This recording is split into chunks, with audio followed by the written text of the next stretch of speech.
की मूर्ति, गणेश जी का फोटो, गणेश जी का टाइल्स बाहर की ओर लगा रहे हैं, तो जाते समय गणेश जी का जो पृष्ठभाग है, पीठ है, वो पीछे कीजिए।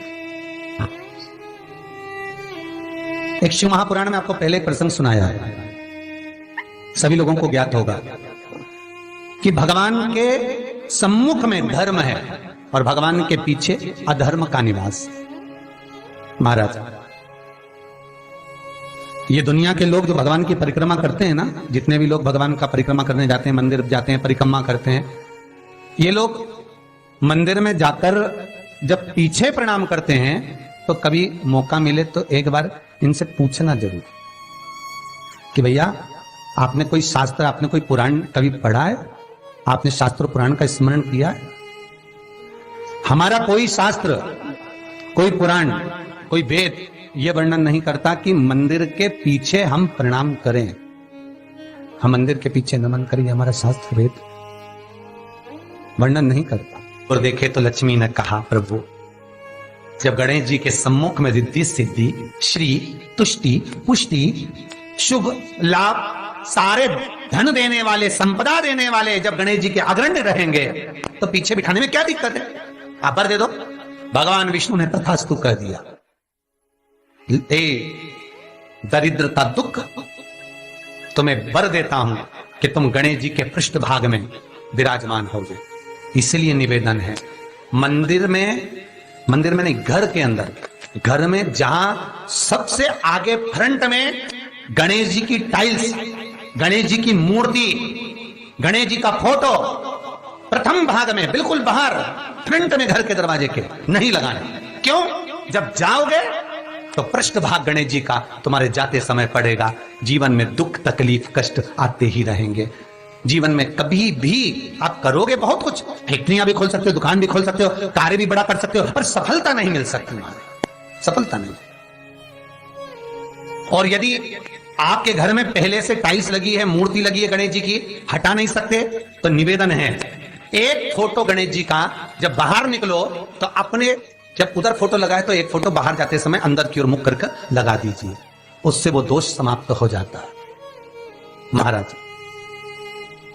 वो दोष समाप्त। गणेश जी अगर लेकर आ रहे हैं तो बैठी हुई मूर्ति लेकर आए, और गणेश जी लाए मना नहीं है। गणेश जी जब लेकर आए तो घर में बिठाने के लिए ला रहे हैं तो राइट सूंड का गणेश लेकर आए, सीधी हाथ का।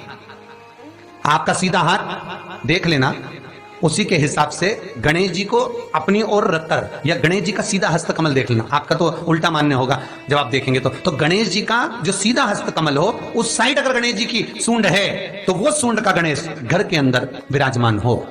उल्टी सूंड का गणेश, लेफ्ट सूंड का गणेश, ये गणेश व्यापार, व्यवसाय, फैक्ट्री, दुकान, बिजनेस, ऑफिस जगह पर विराजमान हो।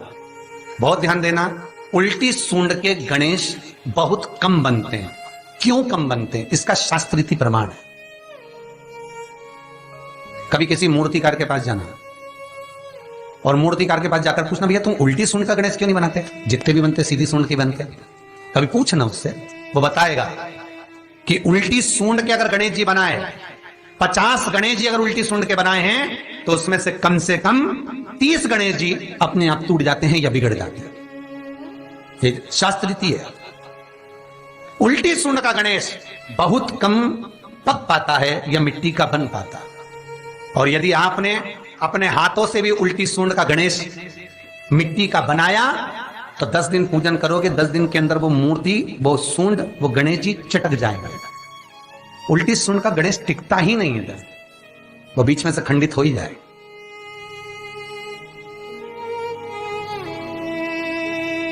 वो तो स्वयं गणेश जी कृपा करें, स्वयं विनायक कृपा करें और उल्टी सूंड के गणेश जी अपने को मिल जाएं और वो गणेश जी हमारे घर में आ जाएं तो वो फिर नहीं चलता। सीधी सूंड के गणेश जी को मनाने के लिए महाराज मंत्र की 50 माला करना पड़ती है, तो समझ लो सीधी उल्टी सूंड के गणेश जी को मनाने के लिए मात्र 5 माला में भगवान गणेश प्रसन्न हो जाते हैं। अर्थात उल्टी सूंड का गणेश शीघ्र प्रसन्न होता है। महाराज, ब्रजमंडल में जब कभी जाओ, मथुरा के पास में वृंदावन से आगे लोहवन पड़ता है।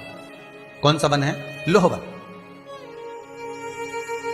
वृंदावन से कुछ थोड़ी दूरी पर लोहवन में, उस लोहवन में जाना। जैसे निकुंज वन में गए, भांडेर वन में गए, आप लोग कई बार दर्शन करने गए होंगे, तो लोहवन में जाना। और लोहवन में जाकर थोड़ा सा सरसों का तेल लेकर अपने ऊपर से 21 बार उतार कर लोहवन में भगवान शिव का स्मरण कर कर, यमुना का स्मरण कर कर, विष्णु और कृष्ण का स्मरण कर कर, वो तेल सामने एक मूर्ति मिलेगी जिसका शीश नहीं होगा, उस मूर्ति पर चढ़ा देना। इसका भी चरित्र शिव महापुराण में आता है महाराज, इसका भी व्याख्यान आता है उस मूर्ति का है। लोहवन ब्रजमंडल में लोहवन का व्याख्यान स्कंद पुराण में भी है।